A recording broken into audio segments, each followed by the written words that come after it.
We had to amputate your arm. No, my arm still hurts. I can feel it. It's still there. What you're experiencing is phantom pain.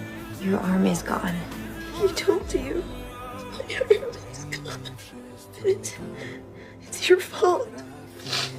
Originally just one day earlier, the woman had gotten a manicure because she was preparing for a violin recital. At first she thought the pain in her finger was caused by poor nail service. Dr. Morgan quickly concluded that the nail salon had not properly sanitized their tools, which caused her finger to develop a serious infection and swelling. The attending physician told her that draining the infection would not affect her violin performance. Soon Shaun and Morgan prepared to treat her, but the moment Shaun touched her finger with a cotton swab, she suddenly cried out in pain. Shaun immediately realized this was not a simple infection, because they had already given her local anesthesia. Her finger should not have felt anything. The woman believed she had practiced the violin for too long, and that caused soreness in her finger joints. Morgan also believed it was just a tendon strain based on her symptoms. However, Shaun warned that if she had a rapidly spreading bacterial infection, they might have to surgically remove part of her finger. Hearing that, she became anxious. After leaving the room, Shaun planned to run further tests, but Morgan disagreed, because the test required making a small medical opening in her finger. In the best case, it would affect her performance in a few days. In the worst case, it could seriously impact her career.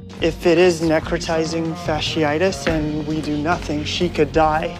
True, but the number, Shaun, the data, there's almost no chance that it's nec fasc. On the other hand, if we test for it, we will definitely do damage. Seeing that he could not convince Morgan to run the test, Shaun decided to let it go for the moment. However, when Morgan cleaned her finger again, Shaun confirmed his suspicion. He noticed that she was starting to run a low-grade fever, and her skin was slowly becoming swollen. When he again suggested running a deeper infection test, Morgan still dismissed his concern. She pulled Shaun out of the room and argued with him.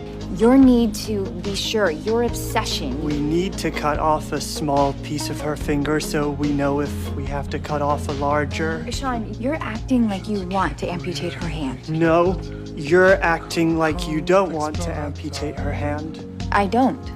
But that's not medically relevant. Her temperature is 102.